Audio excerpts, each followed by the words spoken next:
ओम शांति। आज की मुरली से ज्ञान, योग, धारणा, सेवा की विशेष पॉइंट। ज्ञान तुम्हारी पढ़ाई का फाउंडेशन है। प्योरिटी है तब योग का जौहर भर सकेगा। योग का जौहर है तो वाणी में शक्ति होगी। बाप का बनकर कोई विक्रम किया तो बहुत जोर से गिर पड़ेंगे। बीके की अगर निंदा कराई, कोई तकलीफ दी तो बहुत पाप हो जाएगा। बाबा राय देते हैं, बच्चे गरीबों को दान देने वाले तो बहुत हैं। गरीब कोई भूख नहीं मरते हैं। फ़कीरों के पास बहुत पैसे पड़े रहते हैं। इन सब बातों से तुम्हारी बुद्धि हट जानी चाहिए।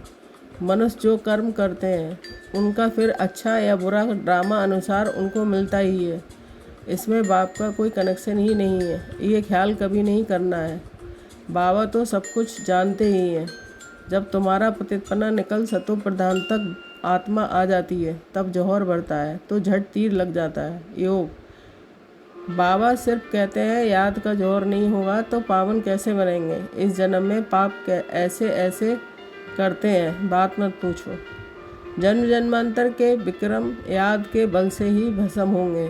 तुम बाप को जितना याद करेंगे उतना पाप नाश होंगे। सिवाय याद के पाप कट नहीं सकते। ऐसे नहीं है किसको ज्ञान सुनाते हो तो तुम्हारे व उनके पाप कट जाएंगे, नहीं। जब खुद याद करें तब पाप कटें।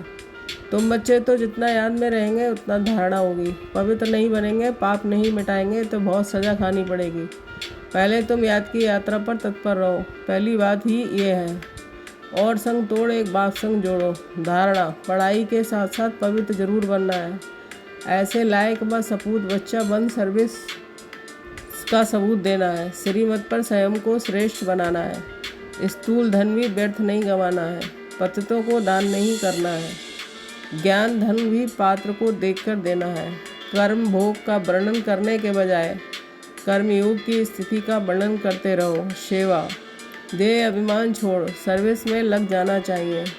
कल्याणकारी बनना है। बाबा ने कहा भक्तों को ज्ञान सुनाओ, व्यर्थ किसको ना दो, नहीं तो और ही निंदा कराएंगे।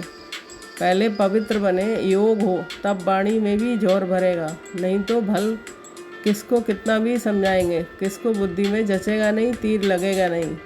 आदि मध्य अंत का ज्ञान समझकर औरों को समझाना है। सबको बाप समान बनाना है। ओम शांति।